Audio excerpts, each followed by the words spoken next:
IntegraCast.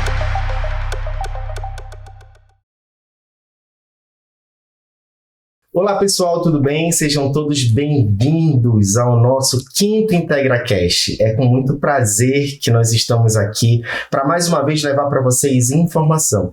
Eu me chamo Eliel, vou estar como mediador desse podcast e aqui comigo tem 3 convidadas muito especiais e hoje nós vamos falar sobre a evolução dos cuidados paliativos ao longo do tempo, avanços e desafios. Lembrando que esse IntegraCast é uma iniciativa da Unidas Autogestão em Saúde, que é uma entidade associativa sem fins lucrativos, e que representa as operadoras de autogestão do Brasil, né, e que busca o aprimoramento cotidiano, seja através de eventos, seja através de congressos, e inclusive de um podcast como esse daqui. Então, lembro também e convido vocês de que nós já tivemos outros episódios, vão lá, assistam, temas muito interessantes. E para a gente começar com o nosso 5º IntegraCast, eu quero convidar esse time para se apresentar. Vou convidar a doutora Rita para se apresentar, por favor. Tá certo. É um prazer para mim também estar com vocês, né? Como você disse, esse IntegraCast é um projeto nosso na diretoria da Unidas DF, que a gente tem muito prazer de estar fazendo, né? Então, eu sou Rita Villanova, sou médica auditora e perita, e sou gestora em saúde suplementar, estou há 17 anos trabalhando com autogestões, estou diretora técnica da Unidas DF nesse triênio.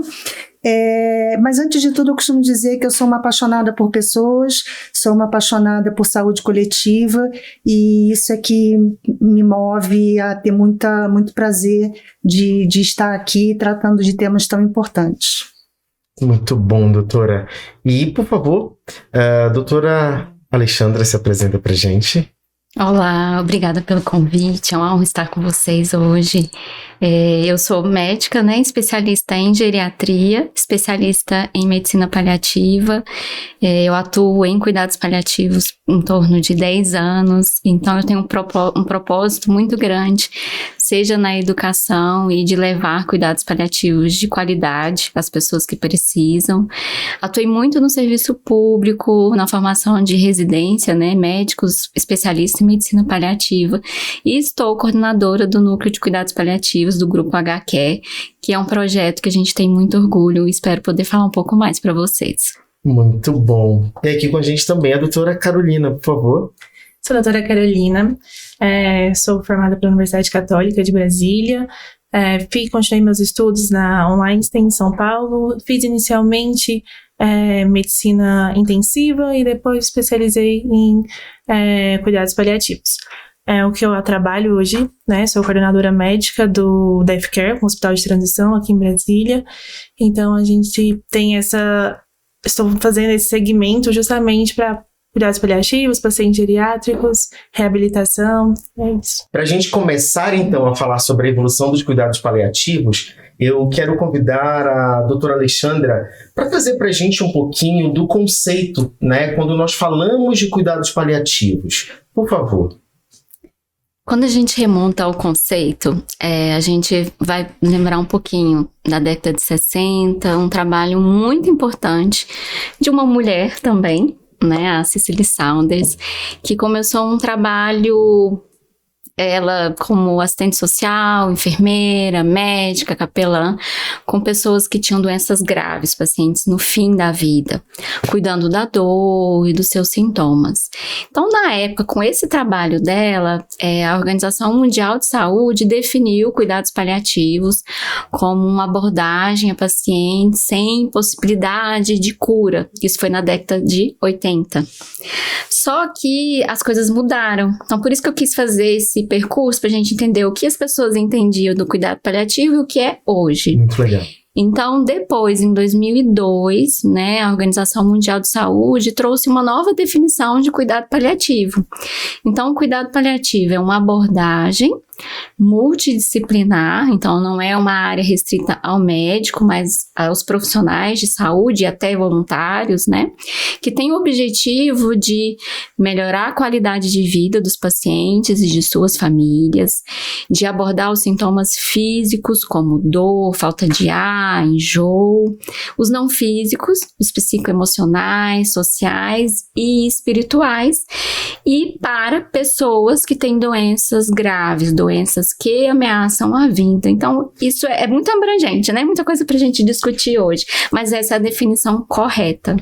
Legal. E dentro desse histórico, né, que a doutora Alexandra trouxe, doutora Carolina, conta um pouquinho pra gente, né, os destaques, né, quando a gente fala de cuidados paliativos e pensa nessa historicidade que nos trouxe até aqui. Eu queria te convidar para falar um pouquinho pra gente sobre isso. Gente, você falou, acho muito importante a gente ter esse conhecimento que antes era tudo ou nada. Ou paciente, você ia fazer tudo para sobreviver ou simplesmente ia deixar para morrer. Era 8 ou 80. E agora não, agora a gente tem uma medicina humanizada, a gente vê que tem coisas que pode fazer, mas tudo proporcional dentro da linha de cuidado, que é o que o paciente vai responder, o que seria humanizado para tratar o paciente. Voltando também nessa parte que você falou da história, eu acho muito interessante a questão do paliativo, que vem do termo latim pallium, né, que significa o manto do cavaleiro. Então, na metáfora, é literalmente o manto que cobre o paciente, o cuidado, a proteção. É sensacional, né? Então, é isso que a gente tem que ter noção, que o paciente talvez não tenha uma cura, mas a gente tem que trazer qualidade de vida, proteção, cuidado, e isso que é importante. A gente não abandonar, mas sim seguir uma linha de tratamento, uma linha de cuidado, que não é mais 8 ou 80. Existe recurso, existe o que fazer. Essa fala da Carolina me lembrou também, assim, que recentemente, agora eu não lembro, 1 ano, 2 anos, um jornal muito importante, né, na área médica, que é o JAMA, ele publicou uma metáfora relacionada ao cuidado paliativo, né, que ele traz o cuidado paliativo comparando ao guarda-chuva, né, então aquela ideia de que o cuidado paliativo, ele não é a chuva, ele é o guarda-chuva. Então aquela ideia de que pode chover, uma doença pode ficar grave, o paciente pode morrer, e você ter o guarda-chuva não quer dizer que você quer que isso aconteça, mas se a chuva cair, o sofrimento é menor, então é a proteção, né, que vem de pallium.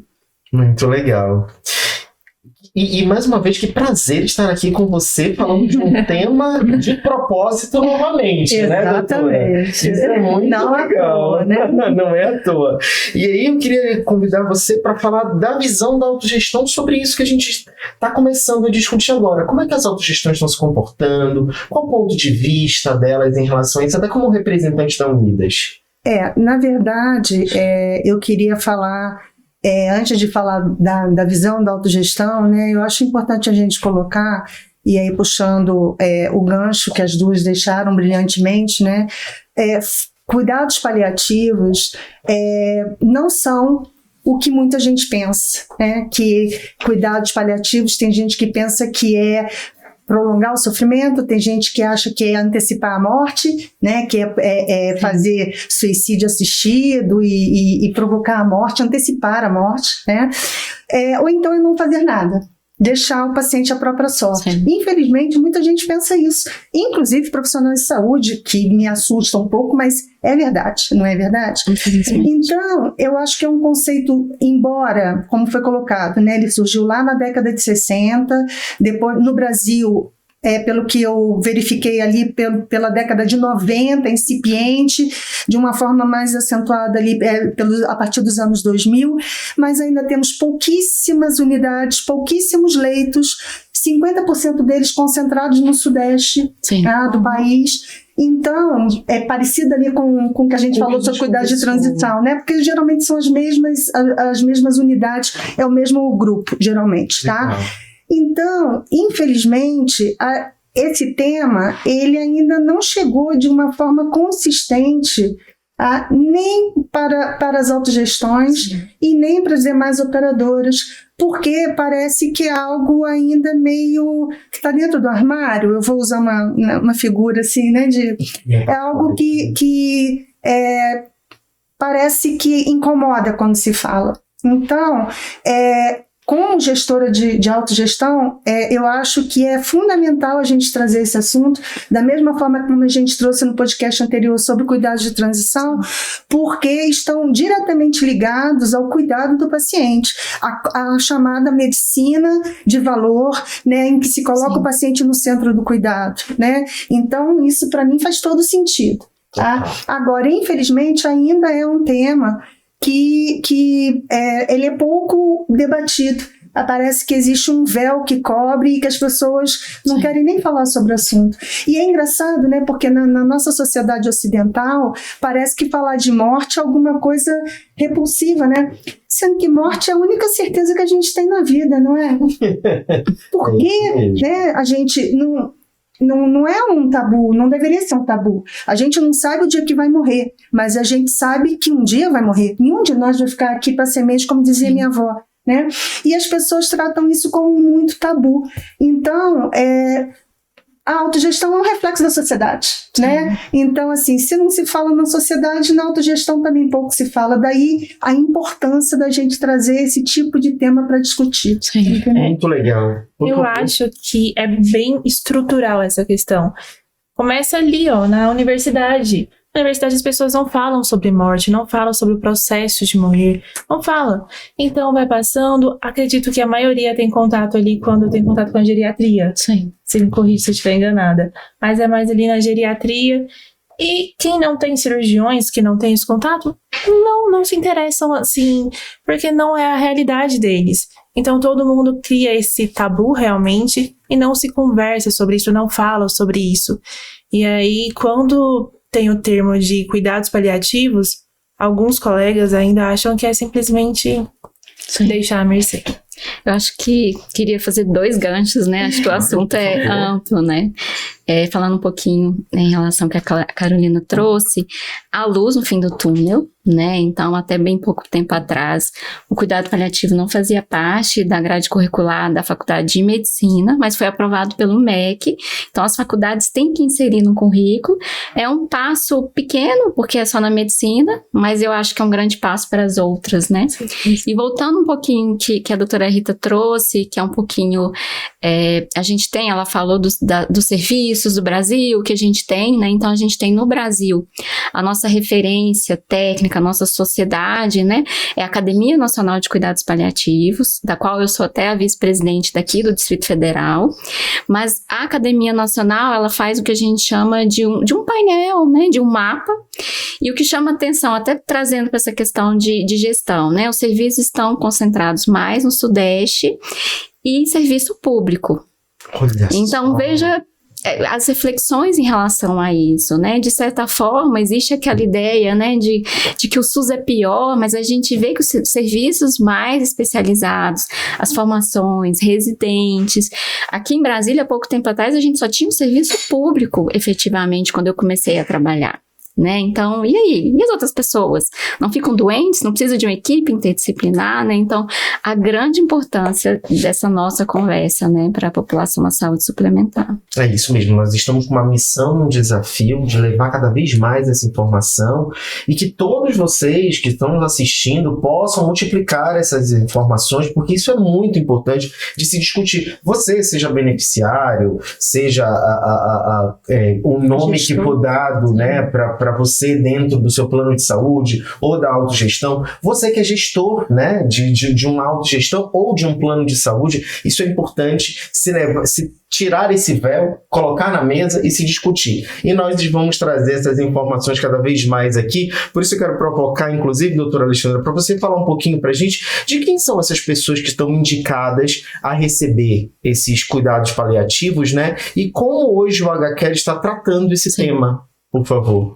Então, como eu falei, né, a definição são para pessoas que têm uma doença que ameace a vida.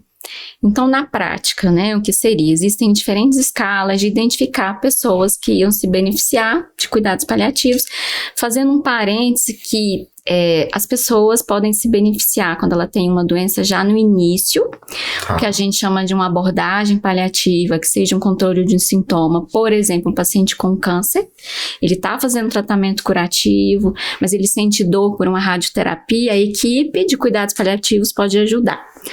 E aí a gente tem os outros níveis de cuidado paliativo, mas então são para pessoas que têm doenças graves como um câncer, geralmente um câncer metastático, um paciente que tem uma doença cardíaca grave, um paciente que geralmente tem muita falta de ar, que vai à emergência várias vezes com infecção, uma pessoa que tem doenças pulmonares graves, que usam oxigênio, que fazem pneumonias, doença renal crônica, doenças neurológicas, então uma grande importância até no nosso contexto, né, do grupo HQ. Então as demências, as doenças neurodegenerativas, são pessoas que têm doenças graves. Que a gente sabe, né, assim, é igual a doutora Rita falou, que a gente tem certeza é sobre a morte. A gente nasce, a gente morre. E é o que a gente vê que a população está envelhecendo. Eu, como geriatra, meus pacientes estão cada vez 90, 100 anos, 80, e né, não preparamos para isso. E o que acontece? As doenças se cronificam, se tornam cada vez, né, vai tratando, por exemplo, o coração. A gente evitou o infarto, mas ao longo do tempo essa pessoa pode adquirir uma insuficiência cardíaca, o coração vai ficando mais fraco. Em algum momento ele vai piorar, vai ficar mais dependente e vai precisar de cuidados, e em algum momento ele vai morrer.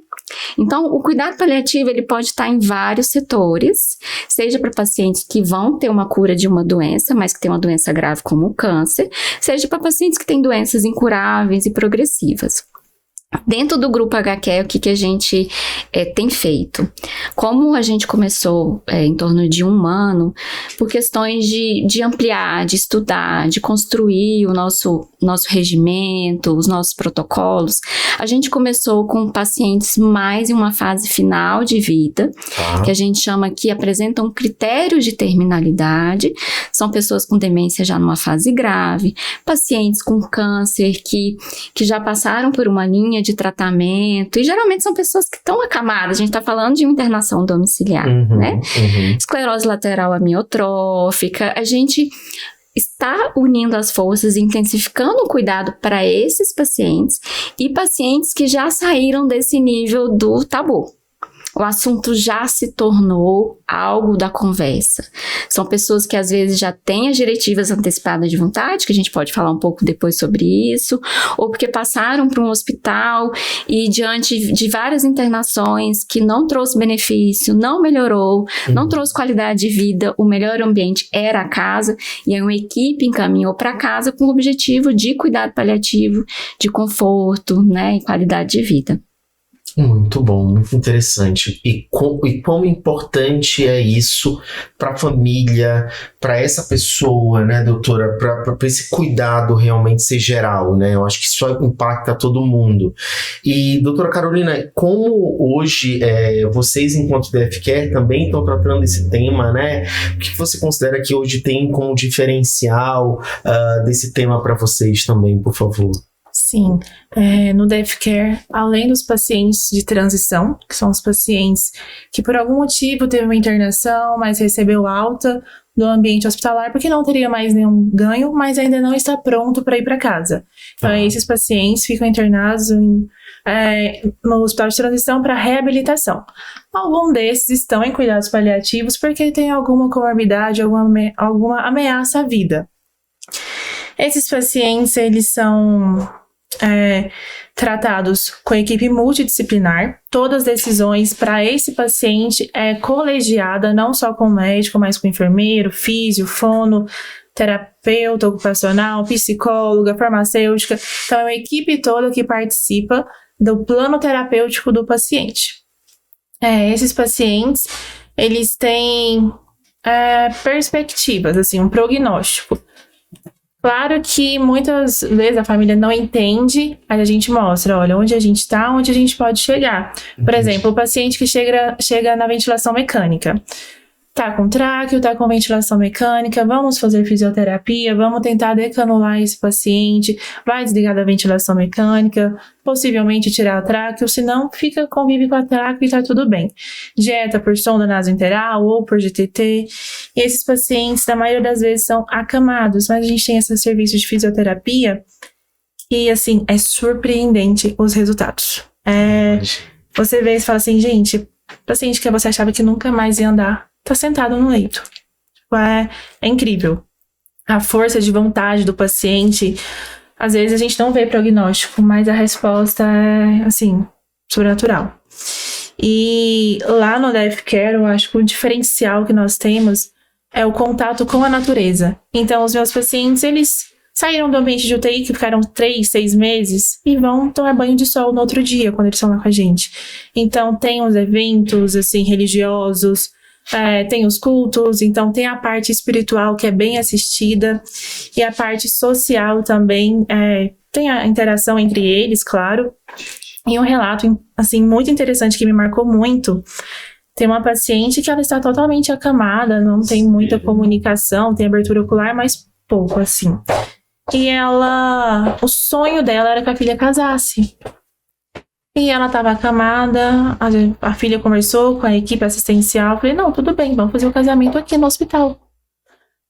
A filha casou dentro do hospital, a mãe entrou de cadeira de rodas, assistida pelo fisioterapeuta, e foi assim, não tinha quem não chorasse, gente, foi sensacional. É uma experiência incrível. Então a gente tá ali não só para cuidar, para tratar, a gente tá ali para trazer qualidade de vida. E querendo ou não, é um vínculo que todo mundo cria, é um amor, é um cuidado, que eu acho que é fundamental no tratamento. Eliel, eu queria só pegar o gancho, por favor, que a Carolina falou, bom, um relato lindo, né? Meu olho encheu de lágrima aqui, porque eu fiquei imaginando eu te mando os vídeos. Eu vou chorar horrores, já sei. Mas eu queria só pegar o gancho que a Carolina falou, da questão do cuidar, né? Voltando um pouquinho que a gente falava antes, na medicina, sobretudo na faculdade, na faculdade de medicina, a gente fica muito voltado para tratar. Sim. Eu tenho que tratar. Isso. Eu tenho que tratar, eu tenho que salvar, eu não posso perder a guerra contra a doença. Isso está na cabeça de todos os médicos. E, na verdade, cuidados paliativos vêm nos lembrar, assim como os cuidados de transição, que a nossa principal meta, a nossa principal responsabilidade é cuidar. Nem sempre é tratar. Às vezes tratar não é mais possível ou não é possível, né? Elas trouxeram doenças crônicas que ainda não têm tratamento. Um dia pode até vir a ter, mas hoje não tem tratamento. Então, se não tem tratamento eficaz, você não trata. Mas isso não significa que você não vá cuidar da pessoa. Sim. Então, assim, eu acho que a palavra-chave é essa, cuidar. E cuidar não só do paciente, mas de toda a estrutura familiar. Porque essa pessoa, esse paciente, ele não está ali boiando no meio do oceano sozinho.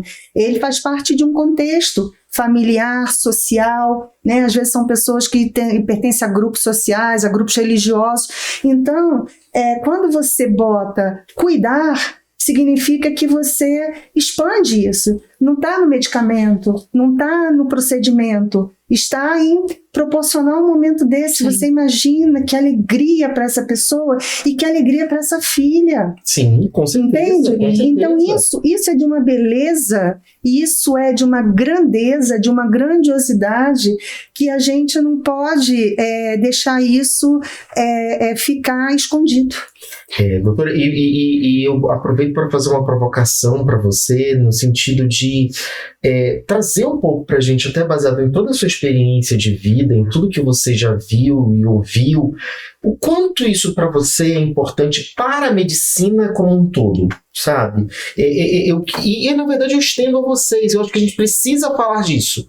Né? Você trouxe agora esse gancho, eu falei, não, vamos falar sobre isso. O quanto isso é importante para a medicina. Sim, é exatamente isso, né? O médico, ele tem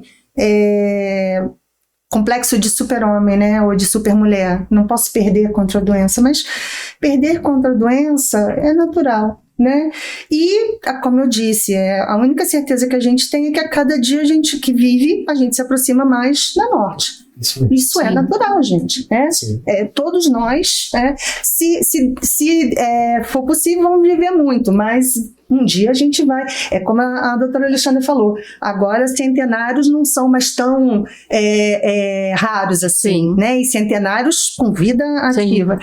E eu acho, Eliel, que um outro conceito que eu acho fundamental da gente trazer aqui, eu costumo acompanhar a Ana Cláudia Quintana, né? Ela tem reflexões muito interessantes sobre questão de cuidados paliativos, é uma referência nacional em cuidados paliativos, né? E ela fala o seguinte, alguma coisa parecida com isso, cuidados paliativos é fazer com que a pessoa se sinta viva e dentro da vida até o dia que a morte, o fato morte se consumar. Entende? A pessoa se sentir viva. E para que ela se sinta viva, ela tem que estar sem dor, sem náusea, sem falta de ar, conseguindo se comunicar, tendo uma rede de apoio, se sentindo acolhida. Então, eu acho que isso é fantástico. Sabe, para a medicina, não deveria ser um tabu para os médicos, e para a sociedade como um todo não deveria ser um tabu, e para as pessoas deveria ser o seguinte: olha, se tiver uma doença grave que ameace a minha vida, ou no momento que eu tiver, né, se viver muito e tiver, não morrer de um infarto fulminante, eu quero ter cuidados paliativos. Eu quero, e o mais breve possível, que é um outro conceito que eu acho importante, que muita gente, uma das duas falou sobre isso, muita gente acha que cuidados paliativos estão ligados à terminalidade, ao momento lá final. Esse paciente que chega no momento final, ele chega atrasado para cuidados paliativos. Cuidados paliativos, eles devem ser iniciados, acho que a doutora Alexandra falou, lá quando você tem o diagnóstico de que você tem uma doença grave que ameaça a sua vida. Lá, naquele começo, você tem muito o que ganhar. Da outra vez eu dei um exemplo pessoal, vou pedir permissão a vocês para dar também um exemplo pessoal. Uma pessoa da minha família, um câncer, uma mulher, antes dos 50 anos, um câncer metastático, câncer de mama metastático, fez cirurgia, químio, rádio, tudo que tinha direito. Em determinado momento, a doença progrediu, metástase hepática, metástase óssea e tal, e ela começou a fazer cuidados paliativos. Ela viveu 3 anos. E durante 3 anos, ela fez viagens, ela conheceu não sei quantos países, ela esteve com os filhos, com o marido, com o cachorro, lia, ia cinema, ia teatro. Eu, felizmente, tive a oportunidade de passar 15 dias na Espanha com ela. Viajamos, fomos. Chegou o momento em que a doença progrediu de uma forma que daí nada mais conteve a evolução da doença, e ela faleceu, né? Faleceu ali com seus 55, 56 anos, mas viveu, esteve viva até a hora em que a morte se consumou. Então eu acho que isso, como médica, eu acho isso fantástico, porque quando você receber um diagnóstico de uma doença grave, já é um luto. Você já começa a morrer psicologicamente na hora em que você tem um diagnóstico. Não é fácil, nem para você, nem para sua família, nem para quem te ama, não é fácil. Mas não precisa ser o fim, você não precisa morrer antes da hora.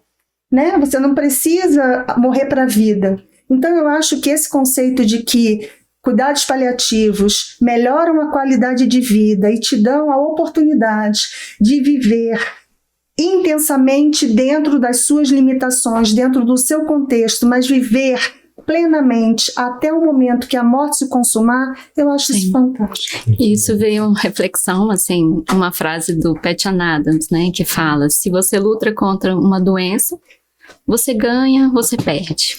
Mas se você cuida de uma pessoa, né, você sempre ganha, não importa o que aconteça.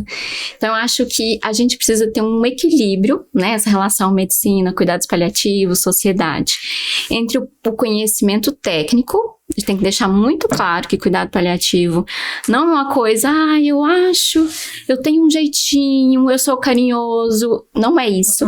Porque para você garantir que alguém vá a um casamento, ela tem que estar com a dor controlada, ela tem que estar com o físio do lado para que ela tenha acesso a tudo que ela precisa. Ela precisa estar dormindo bem, a família precisa estar preparada, a gente tem que saber a doença que ela tem, quais as intercorrências, o que pode dar errado, o que a gente vai fazer, planejar. Então, às vezes as pessoas falam, cuidado paliativo, morrer em casa, né? É lindo. Não é lindo se você não tiver acesso a tudo que é essencial. E aí, a doutora falando, eu me lembrei muito dessa questão, assim, do quanto o cuidado paliativo, ele traz vida à vida das pessoas, quando bem feito, com um bom conhecimento técnico, trabalho em equipe. E aí eu me lembrei, porque eu acho que isso, trazer exemplos, né, faz a gente entender o dia a dia.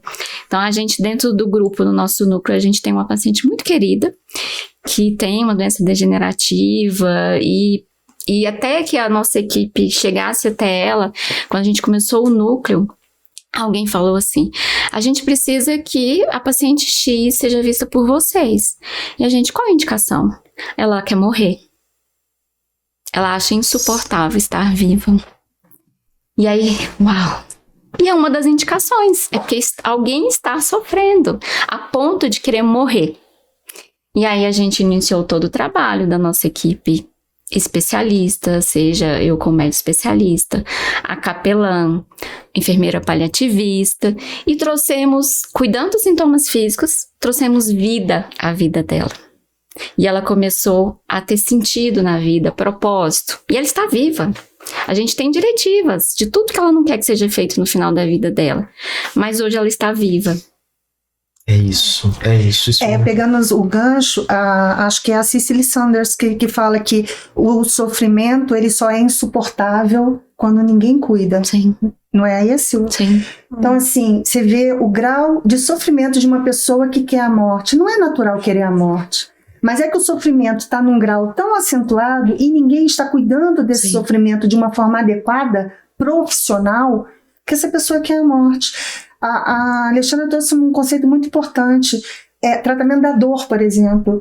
É preciso muito estudo, muito conhecimento para se tratar adequadamente a dor, porque não se trata a dor com o mesmo medicamento. Por exemplo, se fala muito, as pessoas de modo geral conhecem morfina, né? Morfina trata todo tipo de dor, doutora? Não trata.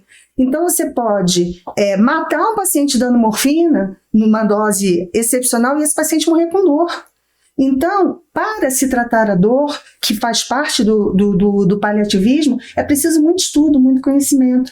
Então, não embora a empatia, a humildade, o afeto, a comunicação afetiva sejam pilares, né, do cuidado paliativo, mas não basta isso, é preciso muito conhecimento técnico e a gente precisa colocar isso. Tanto que é uma formação médica que leva tempo para se ter, né? Então não é o que muita gente acha que cuidado paliativo é só pegar a mãozinha, chamar de vovozinha querida, ou não é isso. Passa muito longe disso em termos de exclusividade, entende?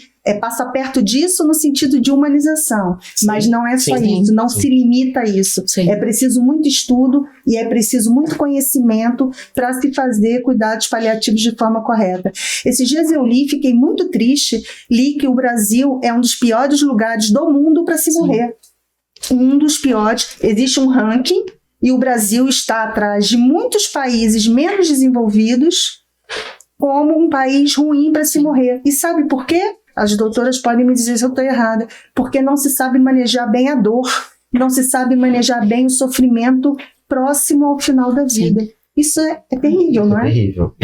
Dentro dessa vertente que você está falando de manejo da dor, é importante destacar que é uma analgesia multimodal. Então, como o paciente já vem com uma série de comorbidades, uma série de complicações, não adianta só fazer uma morfina que é um alívio rápido. Não é isso, a gente tem que tratar a origem, a causa. Então, é uma sequência de cuidado. Não é só uma incisão cirúrgica. Não. É uma longevidade de cuidado, um plano terapêutico que saiba onde você está, para onde você pode chegar, o que esse paciente pode apresentar de uma forma geral. E também uns sintomas, falando que o Brasil é o país pior para morrer, né? Então, é um dos piores, pelo que eu li, né? Eu já vi essa reportagem. E é justamente isso que eu acredito que precisa voltar à origem, precisa voltar no início, procurar qual que é o motivo que está desencadeando a falta de ar, a dor, a náuseas. Então, é a associação de alguma outra medicação. Então, acho que tudo isso não é só o plantonista, tem que ser um médico rotineiro que acompanha, que entende. Não só o paciente, mas como os familiares, que eles interferem muito no cuidado ali do paciente. E essa reflexão dela, se me permite, que é importante. É maravilhoso. Ela me traz um conceito que a gente tem dentro do cuidado paliativo, que foi a Cicely Saunders também, que a gente chama de dor total. O que é isso? Que a dor, a gente tem um componente... Então, vou dar um exemplo de uma paciente factícia. Uma pessoa tem um câncer de mama que espalhou para o osso, isso causa dor, isso causa dor física. Então, a gente precisa tratar essa dor física. Só que essa pessoa, ela teve que tirar a mama.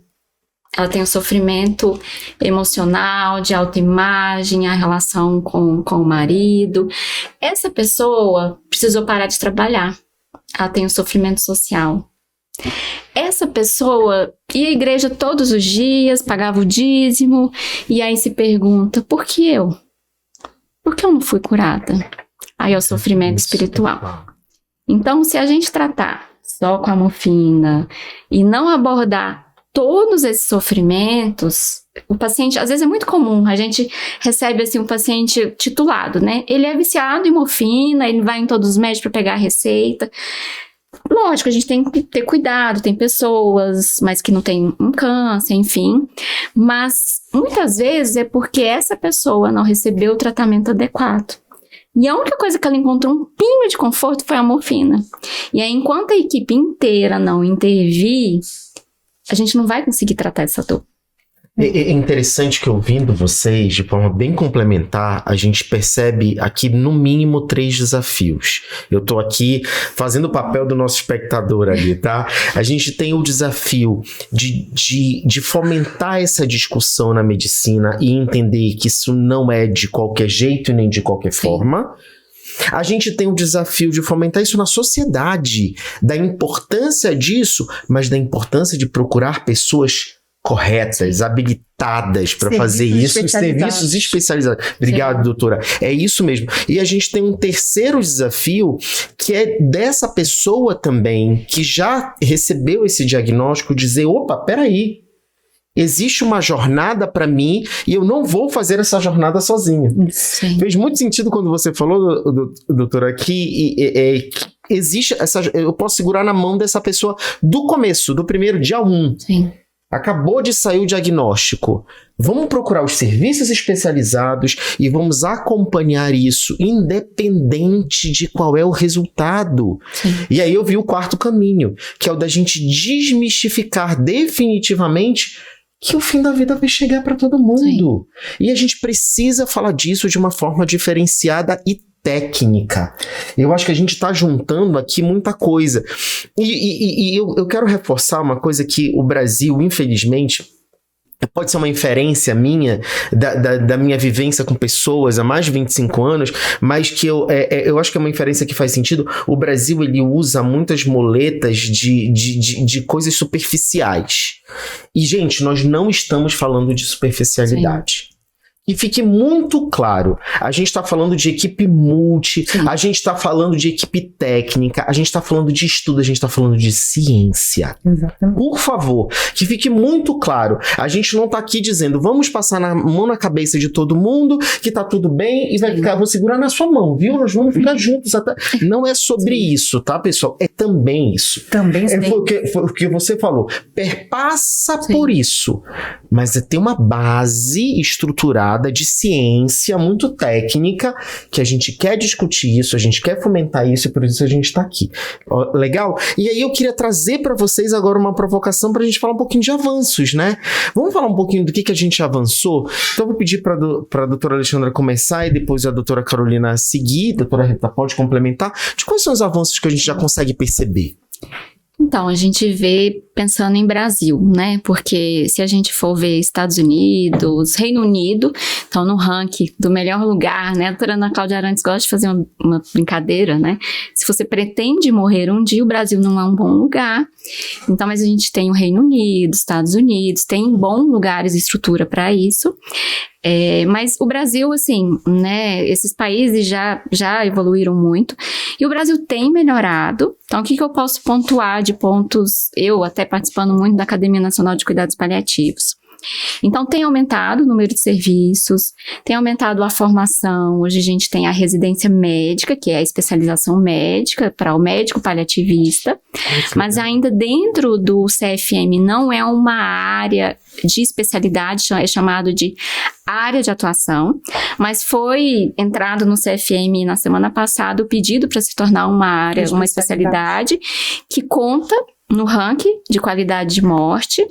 Um outro avanço que a gente tem no Brasil, um dos critérios de qualidade, né, de fim de vida, de cuidado paliativo, é ter uma política, porque assim, tudo que a gente está falando aqui precisa de um código, precisa de financiamento para educar, para as equipes. Então a gente precisa de uma política, que é a base, né? A base de tudo. E foi o ano passado, no final do ano passado, foi aprovado na reunião tripartite a Política Nacional de Cuidados Paliativos para o Brasil. Então, não sei, vou até deixar, né, a Carolina poder falar mais, mas eu acho devagar, mas já são grandes avanços para a gente. Complementando, acredito que além desses avanços, a questão da assistência maior, o pessoal tem maior acesso a essas informações. A Ana Cláudia Quintana, eu acho que é o maior exemplo, que todo mundo tem acesso, as redes sociais ela vive fazendo workshop e tudo mais, então todo mundo tem o acesso, e esse acesso melhora o entendimento de uma forma geral, e a descentralização dos hospitais de transição da região sudeste, agora aqui em Brasília, que a gente já tem alguns, e assim, acredito que disseminando essa ideia, tendo mais acesso a esses hospitais, a gente vai conseguir fazer uma medicina mais humanizada, melhor. Vai ser melhor morrer no Brasil, né? Eu fiquei feliz da Alexandra trazer isso, porque era uma coisa que eu queria trazer também, essa questão da política, né? Que é importante, né?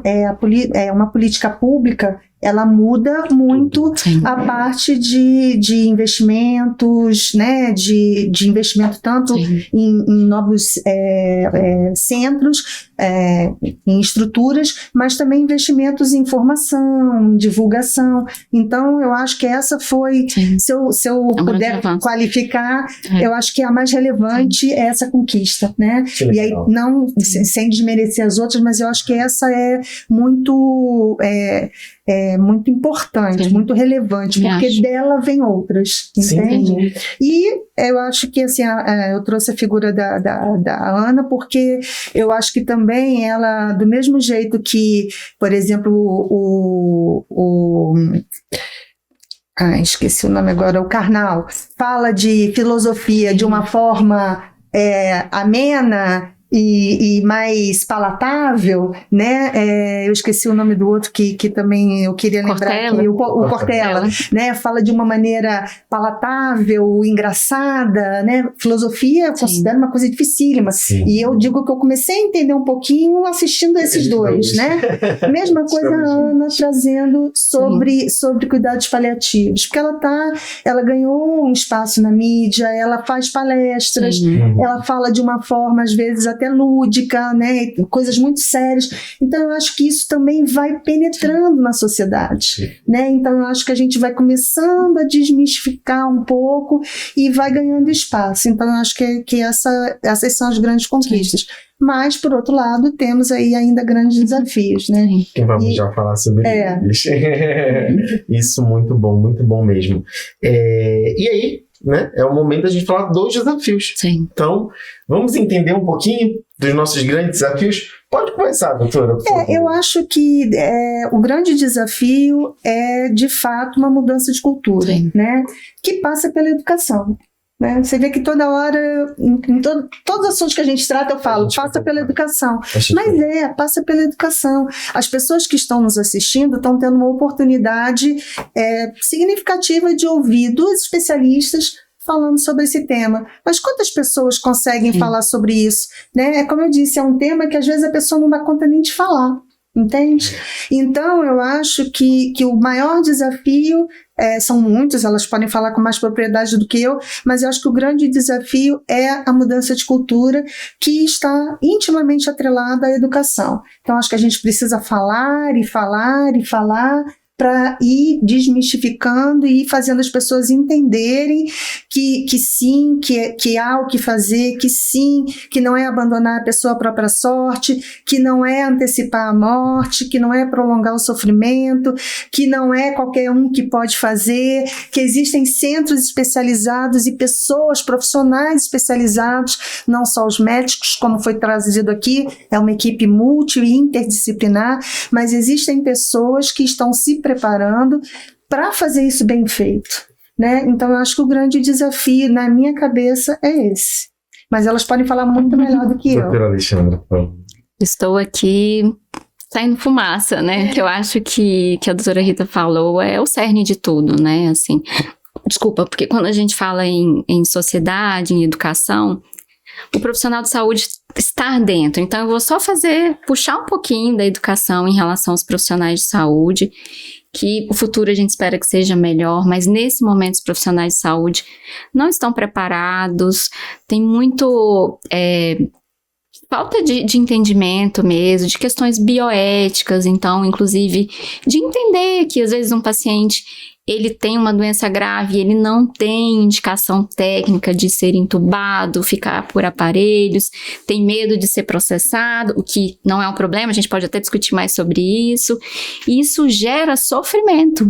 Então, assim, eu vejo todos os dias, eu já vejo, assim, pessoas que leram o livro da Ana Cláudia Arantes, inclusive teve a novela também, teve um paciente do livro, né, dela na novela, que eu acho que atinge muitas pessoas, que entende que cresceram numa família que fala sobre a vida, sobre a morte, que entende sobre o fim da vida e que quer morrer em casa, que não quer morrer com aparelhos, mas aí ele encontra um empecilho no profissional de saúde. Isso eu vejo todos os dias, né? Então, mas fulano disse que eu estou abandonando a minha mãe, isso, ele disse que eu estou sendo negligente, que o paciente ele não decide nada, quem manda sou eu. Então, eu acho que, né, saindo da educação sociedade, eu ainda falo da minha prática, né, que eu vejo muito sofrimento, para aquelas pessoas que já têm abertura sobre o assunto, encontram no profissional de saúde um empecilho. Antes da Carolina trazer, eu só queria aproveitar esse gancho aí para falar o seguinte, o conceito de distanásia, né, que é você prolongar de uma maneira que não traz benefício ao paciente o tratamento, tá? Então, eu lá como gestora de operadora, às vezes eu me vejo diante desse tipo de situação, né? A gente, como eu falei, eu sou auditora já aí há muitos anos, e às vezes a gente se depara com relatórios médicos que a gente vai acompanhando a evolução do paciente, e chega num momento em que você fala assim, meu Deus, mas ainda estão querendo fazer isso nesse paciente sem trazer nenhum benefício para ele? Uma vez, alguns anos atrás, quando eu ainda fazia mais essa parte de auditoria, uma colega auditora, eu era coordenadora, a colega auditora trouxe para mim um pedido, a gente estava acompanhando a saga de um paciente com uma doença terminal, internado numa UTI de um hospital grande aqui de Brasília, e que ele tinha um câncer já intratável, e chegou pra gente um pedido de quimioterapia. Certo. Quimioterapia para um paciente que estava, a gente lendo o relatório do médico, a gente via que o paciente estava já nos momentos finais, tá? E aí, quando eu peguei aquilo, eu falei, a auditora viu e trouxe para mim como coordenadora, me dizendo o que eu faço. Peguei o telefone e liguei para o diretor do hospital. E aí o diretor do hospital me passou para o médico assistente, um oncologista renomado na cidade, a quem eu reputo muito respeito, e ele me falou com todas as letras: Rita, se eu não fizer, a família acha que eu não estou tentando. Eu falei: mas a gente sabe que não vai adiantar. Ele falou: pois é, mas a família está aqui me pressionando, querendo que faça. Bom, gente, o paciente faleceu no dia seguinte. Entende? Então, assim, esse conceito de distanase, ele também é muito importante, porque existe um limite entre se tentar tudo o que é possível e se submeter o paciente, que é o maior interessado, que é quem tem que estar no centro do cuidado, a tratamentos que não vão lhe trazer qualquer benefício por interesses que não são o dele, seja os interesses que forem. Né? Seja interesses familiares, seja interesses do médico, da instituição em que ele está internado, mas não é o interesse dele, do paciente, e muitas vezes não é sequer a vontade dele. Antes da gente terminar, eu queria, a Carolina vai falar dos desafios, mas se a gente tiver um tempinho para uma das duas falar sobre a questão das diretivas antecipadas, que eu acho que também é um conceito importante para a gente deixar aqui. Perfeito. Pode falar sobre as diretivas. Eu concordo com tudo que você falou. Acho que o maior desafio é realmente a desinformação da parte profissional e dos familiares.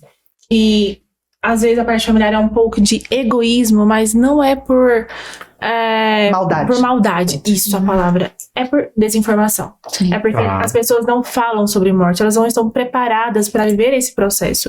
Então a desinformação, desconhecimento dessa área é o maior desafio que a gente tem e é estrutural. Enquanto não melhorar a educação, de uma forma geral, tanto da sociedade quanto dos profissionais, vai ser bem complicado a gente viver isso. E eu vejo aqui mais um desafio que é a gente tirando e por favor me corrijam se eu estiver errado, tirando as pessoas que tiveram situações súbitas, né? Aqueles que receberam um diagnóstico e que têm como fazer essa jornada, tudo vai mudar para o paciente, para a família e para os médicos. Sim. E para toda a equipe multi. Por quê? Essa pessoa tem a oportunidade de lidar com isso ao longo do processo e de, inclusive, verbalizar.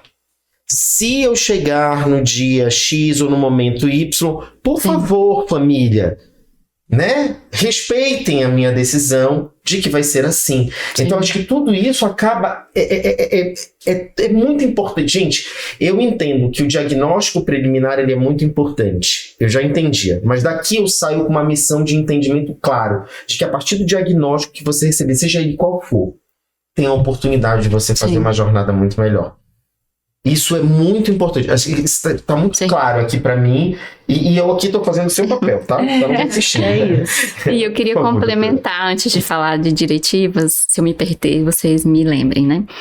Falando nesse assunto exatamente. Então, assim, a gente está falando aqui que cuidados paliativos é uma ciência embasada. E aí eu quero falar um pouco dos estudos. O que a gente tem? Por que a gente tem que se mover para trazer isso para o paciente? O que os estudos mostram? Que a pessoa que recebe cuidado paliativo precoce, ela tem melhor controle de sintomas, ela tem o fim de vida mais alinhado com os seus desejos, ela tem menos depressão, porque as pessoas falam, vai falar de morte, vai ficar deprimido. Não, ela tem menos depressão, porque é acolhido o sofrimento dela. E um outro ponto que eu quero chamar a atenção, que a gente não falou, mas cuidado paliativo não cuida só do paciente, cuida da família no luto. Então, acho que é importante a gente lembrar disso. Uhum. O luto das pessoas que foram cuidadas pelos cuidados paliativos, né, é diferente. E a gente vê o impacto. E aí eu vou trazer um outro adendo de estudos, que aí é mais para os gestores, né? Diminui custos. Sim. Então, assim, eu vou trazer, né, um ponto do desafio. Um desafio, custear a equipe. Porque a gente precisa de umas consultas longas, uma consulta de equipe é 1 hora no mínimo, não é uma consulta de 15 minutos para cuidar dessa pessoa. A gente precisa de tempo, a gente precisa de profissionais qualificados, isso custa dinheiro. Às vezes não vai gerar uma diminuição de custo momentâneo, mas ao longo prazo existem vários estudos. Então, se a pessoa não se interessa pela experiência do paciente, pela qualidade de vida e da morte do paciente, existem vários estudos que reduzem em torno, por exemplo, internação domiciliar em torno de 40% de custos. Então, imagina, numa sociedade que está envelhecendo, as doenças crônicas aumentando, é algo que agrega valor ao cuidado e se torna sustentável. Perfeito. E aí eu já falo diretiva? Por favor. Então, diretiva antecipada de vontade, a discussão de autonomia, né? Que é o indivíduo, ele tomar uma decisão por si. Então, a autonomia, né? Ela vem lá dos Estados Unidos, né? Com uma discussão de pacientes que sofreram acidente, a família entrou na justiça para tirar aparelhos e sonda. Mas isso foi década de 60 nos Estados Unidos. No Brasil, então em 2012, se não me engano, o Conselho Federal de Medicina, ele publicou uma resolução que trata sobre as diretivas antecipadas de vontade. O que significa isso? É que o paciente, em condições de capacidade de decisão, ele discute com seu médico, com um advogado, se for necessário, sobre os seus desejos no contexto, os seus desejos de cuidados de saúde, se ele tiver uma condição, uma doença incurável, progressiva e fatal.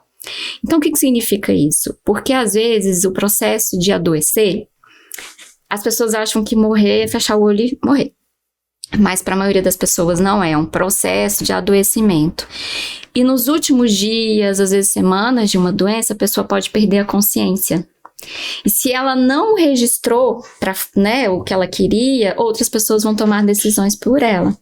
Então, esse documento, ele serve para, em um momento que a pessoa não tiver capacidade, não conseguir se comunicar, que esse documento prevalece, dando a voz para ela mesmo em um coma, por exemplo. E pelo Brasil, então eu já tive com vários advogados também, assim, a gente tem a Luciana Dadalto, que é grande referência. No momento no hospital de conflito, a vontade do paciente prevalece. E aqueles médicos que têm medo deveriam respeitar a autonomia do paciente, sim, prevalece se tiver de acordo com a resolução, que é uma doença incurável, progressiva e fatal. Olha que interessante. É muito importante o paciente que tem o conhecimento da comorbidade, que pode evoluir para um quadro de coma e tudo mais, conversar com o médico e deixar isso alinhado à família, o médico e o paciente. Porque na hora do desespero, sim, eu já vi inúmeras vezes. Entuba, doutora. Reanima, doutora. Não, calma, é um processo, a gente conversou sobre isso, a gente já passou várias reuniões, conferências familiares, é só um filho, são todos os filhos.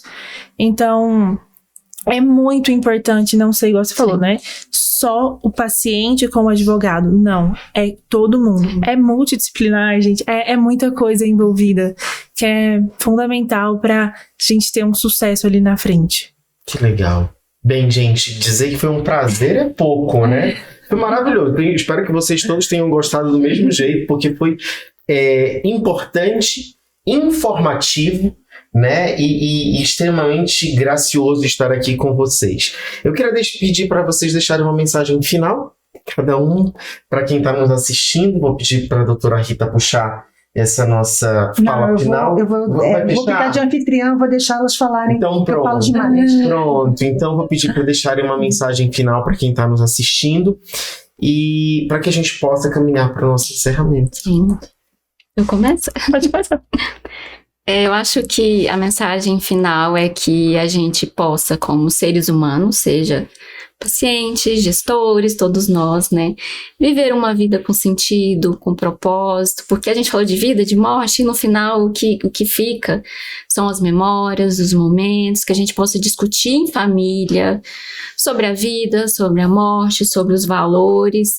E aí eu gosto de uma frase, então, a gente tá falando disso, que o que a memória ama fica eterno. Então a gente está falando de vida, de morte, mas uma vida com sentido, propósito, mudando a vida das pessoas, a gente deixa um legado e uma forma de estar eterno.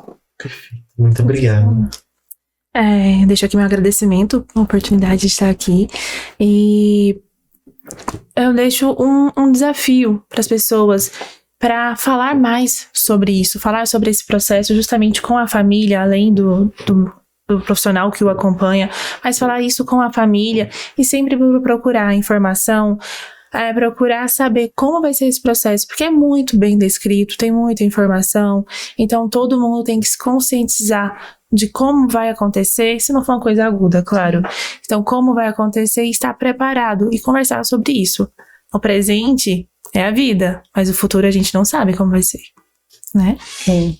Bom, eu quero agradecer, para mim é uma honra, um prazer, né, estar aqui com vocês, né, agradecer o tempo de vocês, agradecer que vocês tenham aceitado esse convite, né, e convidar as pessoas que estão nos assistindo para que nos sigam nas redes sociais, nos sigam lá no YouTube e que assistam todos os IntegraCast, que a gente espera, né, estar trazendo conhecimento de boa qualidade e está cumprindo o nosso papel realmente como divulgadores de boas informações e tentando ampliar o conhecimento, né?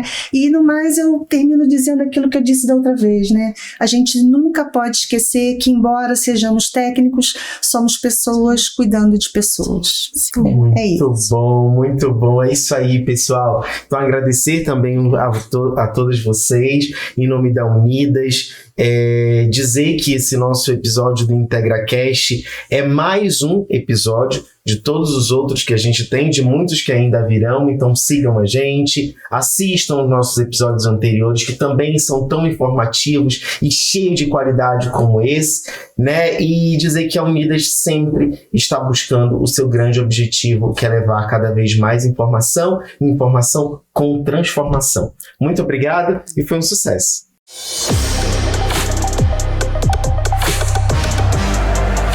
IntegraCast.